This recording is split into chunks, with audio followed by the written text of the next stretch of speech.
Assalamualaikum warahmatullahi wabarakatuh. Waalaikumsalam warahmatullahi wabarakatuh. Baik, di pembelajaran bahasa Indonesia kali ini kita semua akan belajar tentang teks eksplanasi. Tapi sebelum itu, alangkah lebih baiknya sebelum kita mulai belajar, kita berdoa terlebih dahulu. Silakan ketua kelas untuk memimpin doa siapa? Ya, silakan. Berdoa sesuai dengan keyakinan masing-masing. Berdoa dimulai.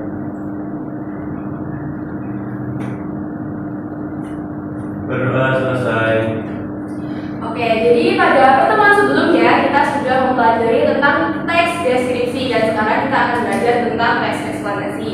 Nah, nanti setelah kalian belajar tentang teks eksplanasi ini diharapkan nantinya anak-anak bisa memahami materi ini dengan baik dan juga bersungguh-sungguh agar nantinya tujuan pembelajaran dari materi teks eksplanasi ini dapat tercapai. Selanjutnya, Ibu akan presensi terlebih dahulu. Raja Nur Aziza apakah hadir? Hadir, Bu. Hadir.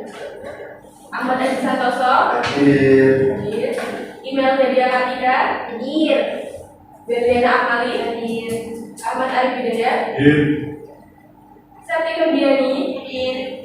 Nurul Atika? Hadir. Temas Ahmad Tofian? Hadir.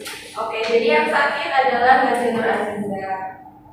Baik, kita langsung ke materi yang pertama, yaitu adalah tentang teks eksplanasi, ciri-ciri, pengertian, dan juga ada strukturnya.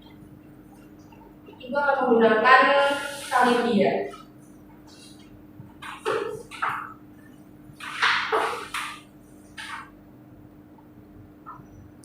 Oke, jadi untuk yang pertama adalah tentang pengertian teks eksplanasi. Ada yang mau membantu Ibu untuk membacakan Salidia di depan? Saya. Silakan. Teks eksplanasi adalah teks yang menjelaskan proses terjadinya atau terbentuknya suatu peristiwa atau fenomena. Teks eksplanasi dapat menjelaskan fenomena alam maupun fenomena sosial yang terjadi dalam kehidupan sehari-hari. Nah, jadi seperti yang tadi sudah dijelaskan dibacakan oleh Berliana, teks eksplanasi ini adalah suatu teks yang isinya menjelaskan proses terjadinya ataupun terbentuknya suatu peristiwa. Teks eksplanasi ini juga menjelaskan fenomena alam maupun fenomena sosial yang terjadi dalam kehidupan sosial anak-anak dalam sehari-hari. Yang selanjutnya kita langsung saja ke ciri-ciri. Ciri-ciri teks eksplanasi ini ada 4. Yang pertama adalah bersifat informatif. Jadi, teks eksplanasi itu isinya merupakan hal-hal yang bersifat informatif agar pembaca dapat informasi dari teks eksplanasi tersebut. Lalu yang kedua adalah struktur teks. Struktur teks eksplanasi ini ada 3. Yang pertama yaitu identifikasi fenomena, yang kedua rangkaian kejadian, dan yang ketiga adalah ulasan atau kesimpulan. Lalu yang ketiga ciri-cirinya adalah berisi informasi fakta. Jadi teks eksplanasi ini tentunya keseluruhan teksnya merupakan sebuah fakta, tidak ada opini dari penulis ataupun hal-hal yang tidak bersifat fakta. Lalu yang keempat atau yang terakhir ciri-cirinya adalah berisi informasi ilmiah. Jadi dalam teks eksplanasi ini informasi yang disajikan merupakan informasi yang memuat data-data yang bersifat fakta dan juga ilmiah. Lalu yang selanjutnya adalah struktur dari teks eksplanasi. Tadi sudah dijelaskan. Struktur teks eksplanasi itu ada 3. Yang pertama ada identifikasi fenomena. Yang kedua ada apa? Rangkaian peristiwa. Yang ketiga? Ya, jadi diingat-ingat ada 3 itu. Oke, selanjutnya karena Ibu sudah menyampaikan materi, Ibu harap anak-anak sudah dapat memahami materi tersebut. Jadi sekarang saatnya Ibu membagi anak-anak menjadi 2 kelompok. Untuk kelompok yang pertama adalah kelompok yang sebelah sini, di sebelah kiri Ibu, yang sebelah kanan adalah kelompok yang kedua. Ibu bagikan LKPD-nya ya. Baik, Bu.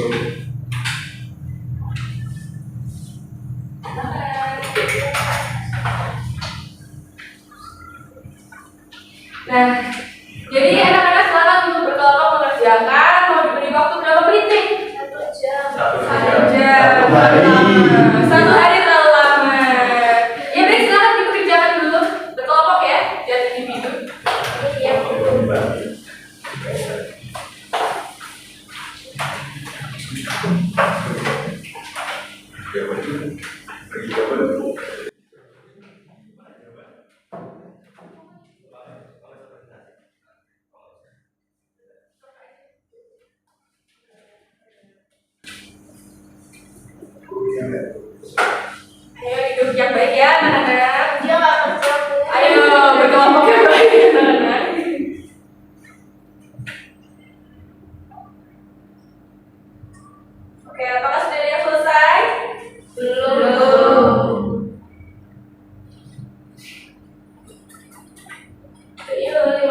ya.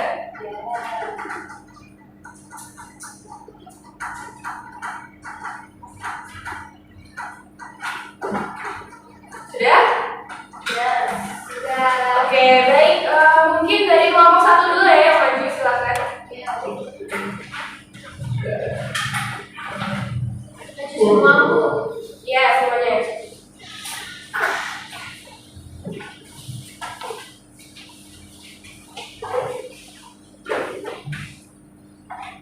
Oke, yang pertama, analisislah ide pokok yang terdapat pada teks eksplanasi dengan judul tanah longsor yang telah dibagikan.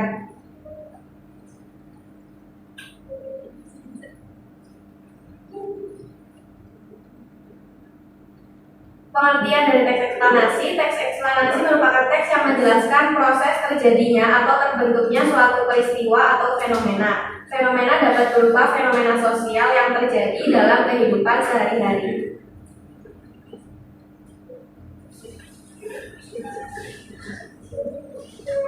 Kemudian yang kedua ada ciri-ciri. Yang pertama itu bersifat informatif, kemudian memiliki struktur berupa informasi fenomena, rangkaian kejadian, ulasan kesimpulan. Yang selanjutnya ada berisi informasi fakta, berisi informasi ilmiah. Lalu ada strukturnya yaitu identifikasi fenomena, rangkaian peristiwa, dan interpretasi kesimpulan. Oke, jadi mungkin dari teman-teman kelompok lain ada yang menanggapi? Saya Bu, saya ingin bertanya. Silakan. Saya dari kelompok 2 ingin bertanya. Jadi tanah longsor ini cocok dengan eksplanasi ya penyampaiannya? Izin menjawab, iya menurut kelompok kami itu cocok untuk menjelaskan tanah longsor karena untuk menjelaskan bencana tersebut memerlukan struktur yang ada di teks eksplanasi. Baik, terima kasih atas jawabannya. Oke, jadi silakan untuk kelompok 1 kembali ke tempat dan berikan tepuk tangan. Oke, terima kasih untuk kelompok 1 karena sudah mempresentasikan dan menjawab pertanyaan dari teman-teman. Kita lanjut saja ke materi yang selanjutnya, yaitu ada kira-kira apa ya? Yang selanjutnya adalah kita akan membahas tentang ide pokok. Ide pokok dari teks eksplanasi. Jadi suatu teks pastinya memiliki ide pokok. Nah, ide pokok itu apa sih sebenarnya? Ada yang mau bacakan? Silakan. Ide pokok disebut pula dalam gagasan pokok, pikiran utama, pokok pembicaraan atau pokok pikiran. Ide pokok adalah suatu topik yang mendasari sebuah teks dan dapat dikatakan sebagai pernyataan inti dari keseluruhan isi teks.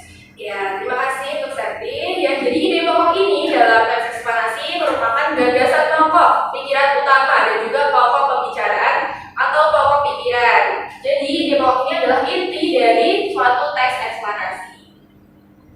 Selanjutnya adalah langkah menentukan ide pokok teks.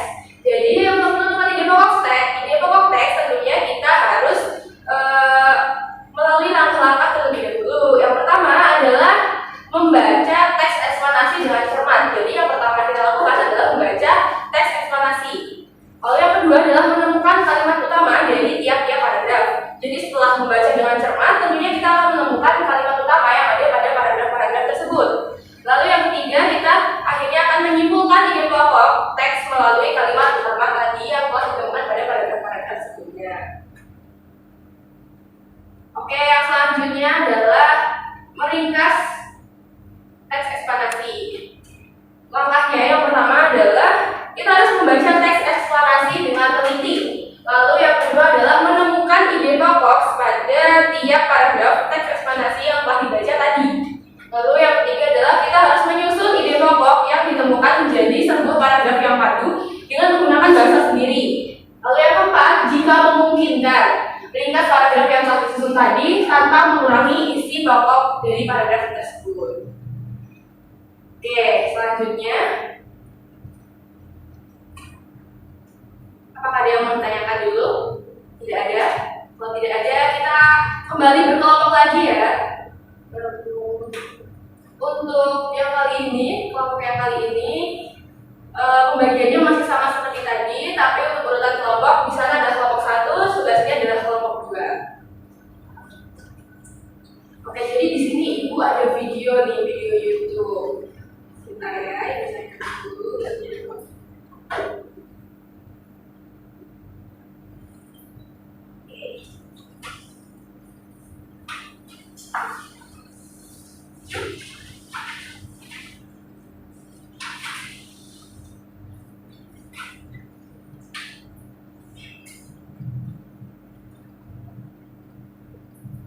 Kasih yuk.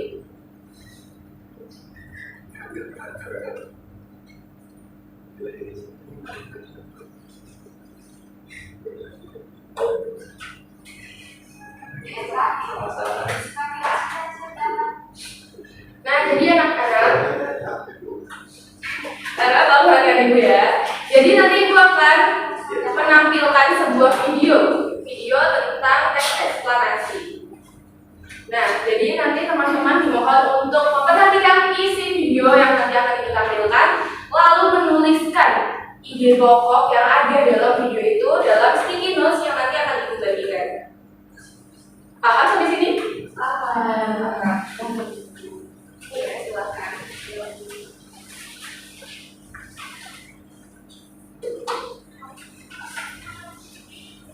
Oke, siap untuk melihat dan mendengarkan videonya? Siap. Oke. Bentar ya.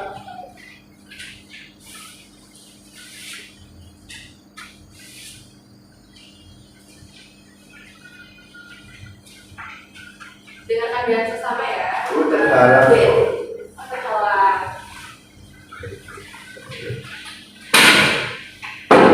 Cukup ya? Oke, sudah siap semuanya? BMKG merilis perakiraan banjir dan tanah longsor yang akan melanda sejumlah wilayah di Indonesia pada Januari 2024. Hal ini dibeberkan oleh Deputi Bidang Meteorologi BMKG Kuswanto pada Kamis 4 Januari 2024. Menurutnya, dinamika atmosfer yang terjadi akan memicu cuaca ekstrim hingga menyebabkan bencana banjir dan tanah longsor di beberapa wilayah. Karena itu, BMKG terus melakukan pemantauan cuaca untuk mengantisipasi peningkatan cuaca ekstrim hingga pertengahan Januari 2024. Lantas, daerah mana saja yang berpotensi mengalami banjir dan tanah longsor? Berikut daftar wilayah yang perlu siaga banjir dan longsor pada Januari 2024.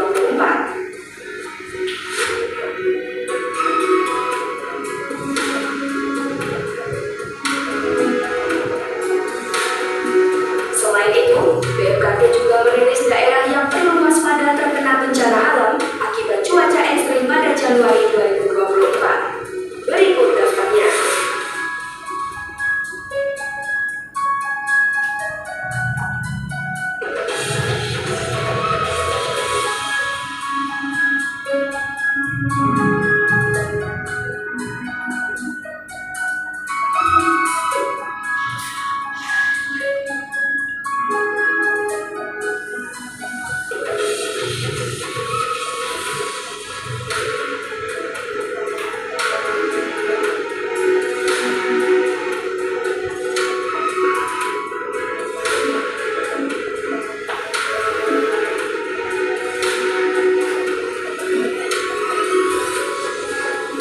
Cuaca ekstrim yang dapat berdampak pada potensi bencana hidrometeorologi pada Januari 2024 ini disebabkan oleh berbagai hal.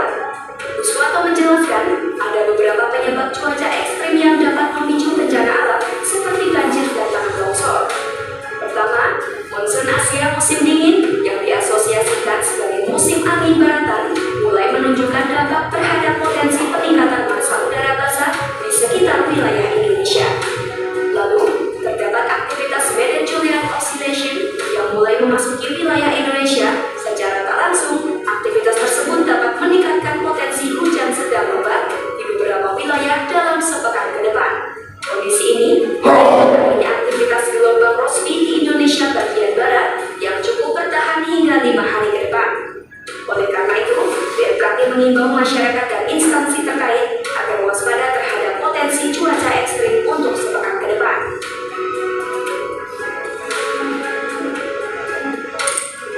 Oke, itu dia videonya. Mungkin sebelum anak Gimana yang terkait video tadi? Ya, silakan Idel. Di teks eksplanasi itu selalu menjelaskan sebab akibat ya Bu. Iya, betul sekali. Jadi teks eksplanasi itu tentunya selalu menjelaskan hubungan sebab akibat dari suatu peristiwa. Contohnya di video tadi, sebabnya adalah curah hujan yang tinggi, ada longsor, banjir, dan lain-lain akibatnya gitu. Apa ada yang bertanya lagi? Sudah cukup? Cukup. Kalau gitu silakan anak-anak bekerja dengan kelompoknya sesuai instruksi tadi.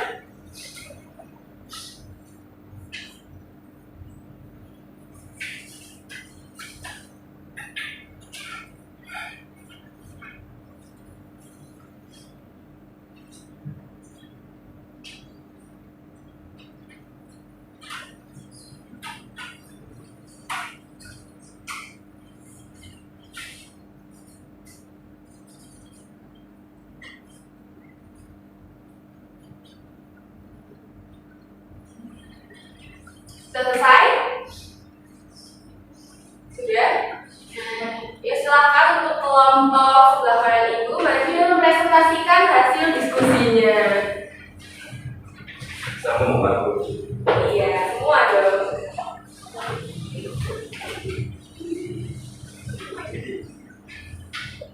Ayo, semuanya.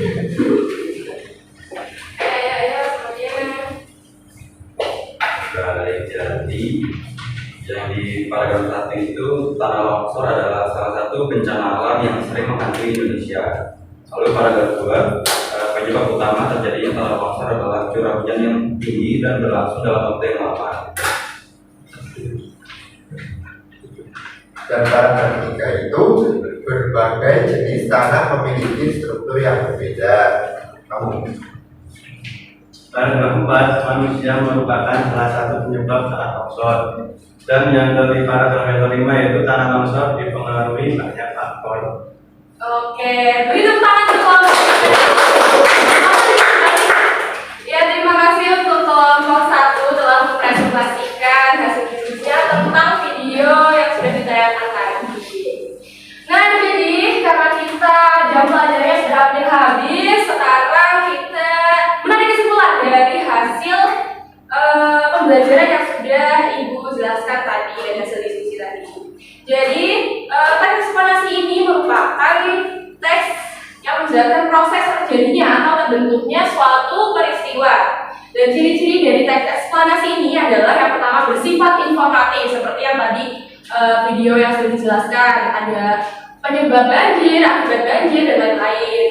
Lalu yang kedua adalah memiliki struktur berupa informasi fenomena rangkaian kejadian dan juga ulasan atau simpulan.